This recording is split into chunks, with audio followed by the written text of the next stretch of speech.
Hey guys, it's Mr. C, and today I'm going to show you how to graph some systems of equations. And I've just picked some of these problems out of my general stack of problems, so just some different ones. All of these systems are going to have their equations are going to be represented in slope-intercept form, which is fine. Let's go ahead and see how these look. I'm going to use two different color markers to draw the two lines, so hopefully that'll kind of help. So in this example, I've got equation number 1. This one has a y-intercept of 1, a slope of 3/2, so that means up 3, 2 to the right, up 3, 2 to the right. And then to get these over here, back 2, down 3, complete your pattern, back 2, down 3, and then you just connect your dots.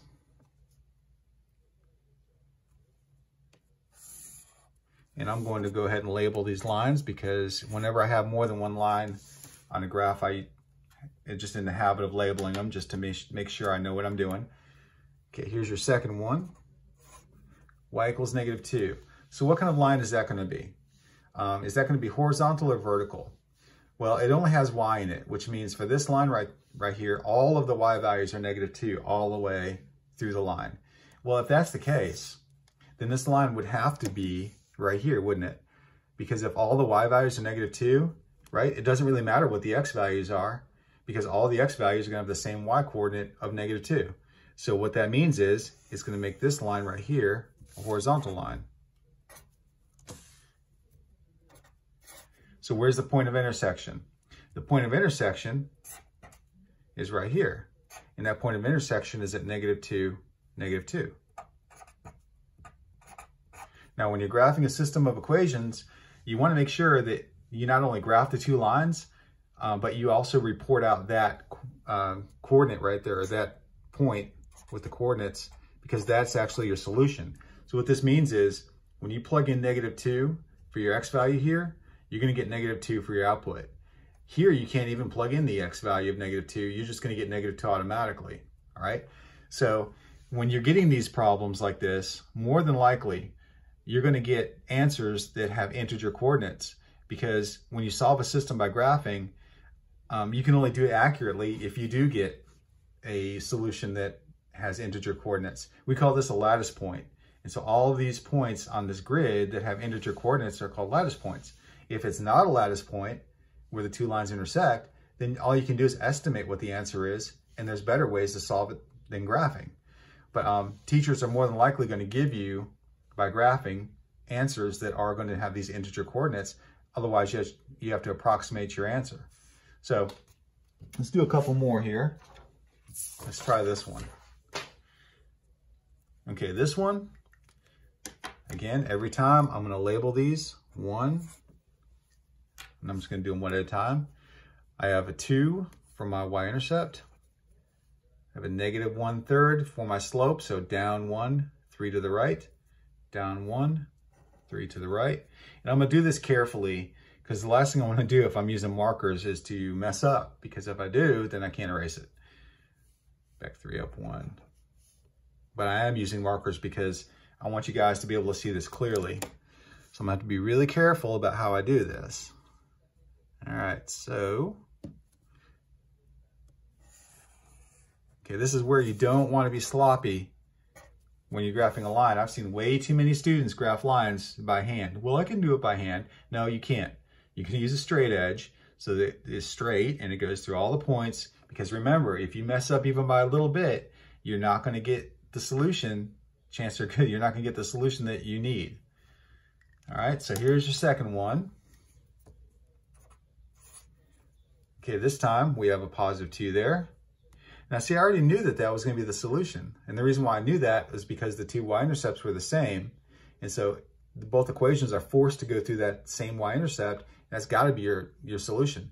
But the problem does say to solve by graphing, and we do have to actually graph the two lines to do what we're told we're supposed to do. So our slope here for this one is -1. And remember, -1 over 1 will be down 1, 1 to the right. So we're going to start here, down 1, 1 to the right, and we'll just keep going all the way to the end.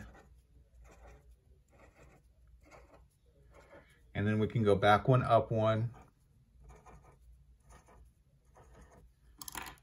And then we'll just connect our points.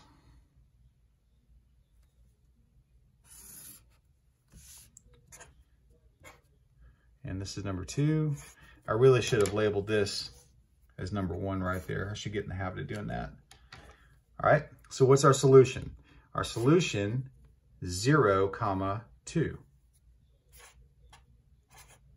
Be very careful with this, because even if your lines are graphed correctly and you switch these, you're going to report a wrong answer, and a lot of teachers will mark that wrong. Even if your lines are right, if your answer is not reported correctly, they'll mark it wrong. So be very careful. All right. Let's see how this one's going to work. Okay, this one, we have equation number 1 has a y-intercept of 3. We have a slope of 5/2, which means up 5, 2 to the right. Well, we can't really do that up here. So we're gonna have to go back 2, down 5. Back 2, 1, 2, 3, 4, 5. So how do I know that I did that correctly? Well, from this point to this point, still has to have the slope of 5/2, right? 1, 2, 3, 4, 5, 1, 2 to the right, and it still gives me the same slope. I can't get one more on here, and I don't wanna go off the grid because I need this to be accurate. So I'm just gonna keep those 2 points.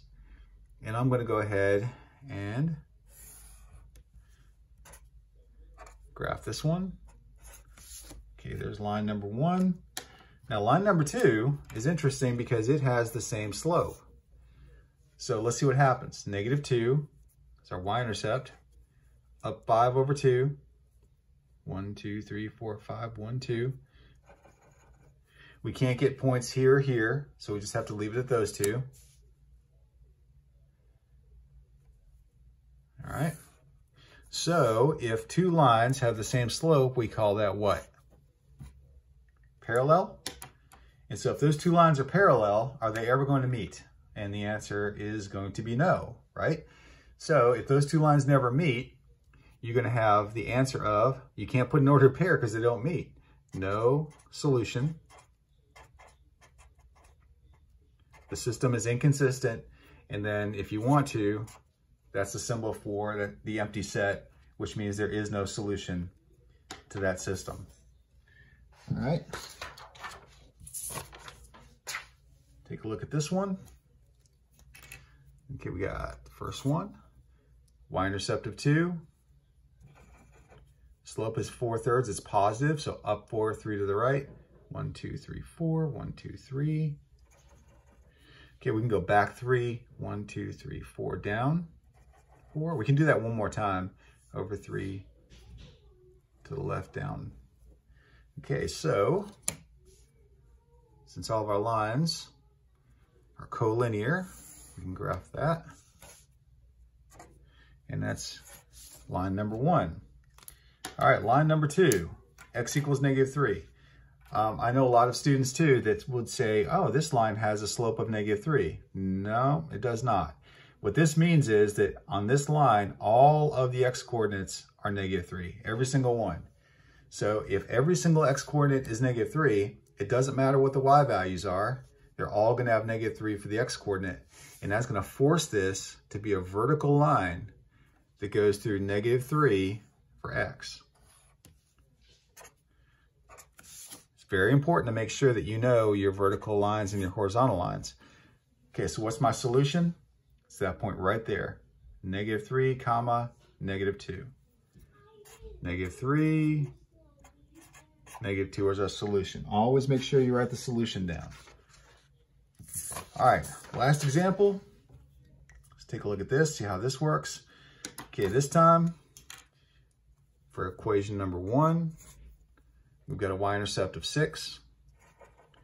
Our slope is +6, which means we're going to go up 6 and over 1, but we can't do that because we're already at the top of our graph. So we have no choice but to go down 6, back 1.